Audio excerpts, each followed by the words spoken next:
pam param pam pam pam pam pam pam pam. Kita lihat bagaimana sih bermain.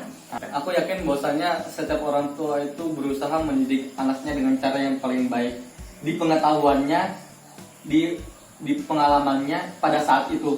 Iya. Dan aku selalu menghargai bahwasanya mungkin itu batas kemampuan orang tua aku untuk mendidik aku.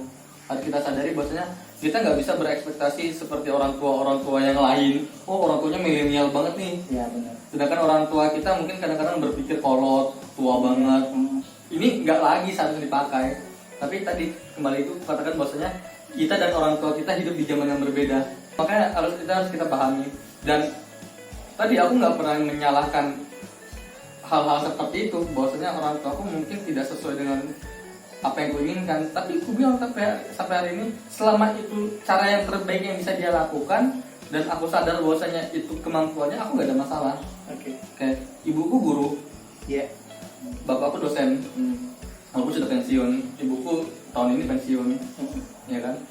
Ya tadi aku dilahirkan di keluarga pendidik, ibu dosen, ibu guru, bapak dosen, dan kakakku dua-duanya juga kurang lebih sama begitu. Kami punya karakteristik yang berbeda. Aku mungkin orangnya karena anak terakhir keras banget, bahkan dengan diriku sendiri. Kalau aku bilang nggak suka, aku nggak suka. Kalau aku marah, aku bakal marah. Tapi kalau seandainya kamu bisa menjelaskan sesuatu dengan cara yang logis dan masuk akal, aku bakal terima. Tapi kalau selama itu hanya sebuah alasan yang nggak sinkron di otakku, aku bakal abaikan. Dan kayak gitu sih sebenarnya aku di rumah hari-hari ini. Intinya di rumahku demokratis banget. Ya, walaupun tadi bapakku kelahiran 49, otomatis tua banget kan. Ya kamu nggak bisa lagi memaksakan pikiran orang tua hari ini di zaman kita. Dan kalau kesimpulan yang bisa kutangkap kesimpulan awal yang dari kita bicarakan hari ini, bagaimana cara orang tua mendidikku, ya tadi demokratis, memberikan hak-hak kepada kami untuk bicara. Aku nggak pernah kaku sih, dan aku nggak pernah takut sih. Aku bukan takut. Iya. Paham. Nggak pernah takut untuk menyampaikan apa yang memang tidak sesuai dengan apa yang aku pahami. Gitu sih kamu. Kalau aku kurang lebih sama Winnie soal tadi statementmu di awal ya, tentang bagaimana pola didik orang tua. Tapi semakin kesini jujur, khususnya pada saat aku mulai gini sedikit aja. Aku kan dulu punya kakak nih awalnya udah meninggal pada saat aku SMP. Terus pas aku SMA otomatis kan aku jadi anak tertua. Nah pas aku jadi anak tertua itu butuh setahun aja tuh, setahun dari aku kelas 1 ke kelas 2. Aku benar-benar di situ udah dapat kepercayaan penuh dari orang tua aku, dalam artian rasa berontakku saat aku jadi anak kedua ya, anak tengah. Aku berontak dikit-dikit itu aku merasa dibanding-bandingkan. Hal-hal itu yang terus aku utarakan pada saat aku jadi kakak. Aku merasa nih gak ada udah pembandingku. Bahkan aku menyesali kenapa gak ada pembanding.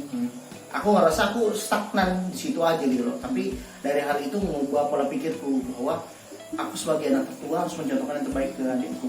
Nah gara-gara hal itu tuh membuat polanya orang tua berubah banget. Langsung tiba-tiba mudah percaya aku, tiba-tiba percaya penuh sama aku. Bahkan udah merasa aku bisa bertanggung jawab atas pilihan-pilihanku. Jadi aku termasuk orang yang beruntung menurut aku ya.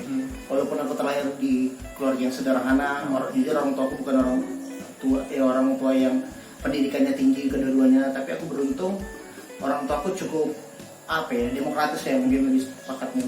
Lebih demokratis dalam kita berbicara, dalam kita menentukan pilihan, bahkan pilihan yang bersifat dalam rumah tangga orang tua aku itu kita demokratis. Bahkan aku bisa menyampaikan pendapatku. Tapi tadi nggak semua mungkin orang bisa seperti kita. Iya benar. Dan aku jujur banyak banget orang yang cerita sama aku tentang latar belakang keluarganya yang mungkin nggak seperti kita. Kayak orang tua cerai, broken home, orang tua cerai, habis itu dia bingung hari ini mau di mana. Ya kasihan sih, Boy. Ya, aku ngomong yang terbuka aja ya. Orang tuanya selingkuh, habis itu orang tuanya bangkrut dari sebuah perusahaan dan pada akhirnya stres, minum-minuman, mabuk-mabukan, judi-judian. Itu apa ya? Kayak aku yakin ya kita punya orang-orang di lingkungan kita yang begitu. Dan ya aku selalu ngomong sih begini ke orang-orang yang mungkin tidak seberuntung kita gitu. Ya, bahwasanya ya orang tuaku alhamdulillah masih lengkap sampai hari ini. Dan masih satu rumah dan kami nggak biasa-biasa aja gitu. Dan bagi teman-teman yang pada akhirnya punya punya kondisi yang berbeda, bukan berarti akhir dari segalanya. Benar. Justru sebenarnya aku yakin kalau orang-orang kayak gini mentalnya jauh lebih dewasa kalau dia bisa ngelewatin. Ya, dan banyak kok teman-temanku yang sudah terbiasa dengan situasi seperti ini dan sudah bisa memaafkan situasi yang terjadi di keluarganya di masa lalu. Bisa keluar dari lingkaran hitam yang lingkaran hitam merah muda atau biru itu. Dan wow, jadi keren banget hari ini cara berpikirnya dewasa sekali. Justru aku tuh lebih senang dengar cerita-cerita orang-orang yang pada akhirnya berhasil begitu. Kesimpulan yang bisa kita dapatkan adalah kita dididik dengan cara yang berbeda. Roman punya persepsi yang berbeda, aku punya persepsi yang berbeda, dan aku yakin banyak banget itu didasari dari lingkungan keluarga kita. Dan apalagi hari ini kita punya banyak sekali media untuk belajar dan pada akhirnya itu memperkaya persepsi kita. Tapi aku yakin bahwasannya setiap orang itu istimewa. Istimewa kayak seperti itu. Oke, jadi kalau aku yang menarik kesimpulan, pola asuh itu sangat mempengaruhi bagaimana kita. Tapi lingkungan juga tidak kalah jauh dalam mempengaruhi. Kamu ngomong pasti pola asuh gitu. Aku sebenarnya bisa jadi tema baru tapi aku di sini aja deh. Iya, singkat aja. Aku selesaikan dulu saringanku. Jadi hari ini agak panjang atau agak panjang apa? Jadi aku bilang pola asuh itu sangat menentukan sikap seseorang, meskipun tidak terlepas juga dari pola dari lingkungan bagaimana. Nah, tapi yang harus kita sadari bahwa aku selalu yakin bukan soal kebanggaan orang tua kita terhadap kita, ya kan? Tapi tanggung jawab yang terbentuk pada kita sekarang, pola pikir, tingkat kedewasaan itu dipengaruhi dari bagaimana orang tua kita dalam mendidik kita.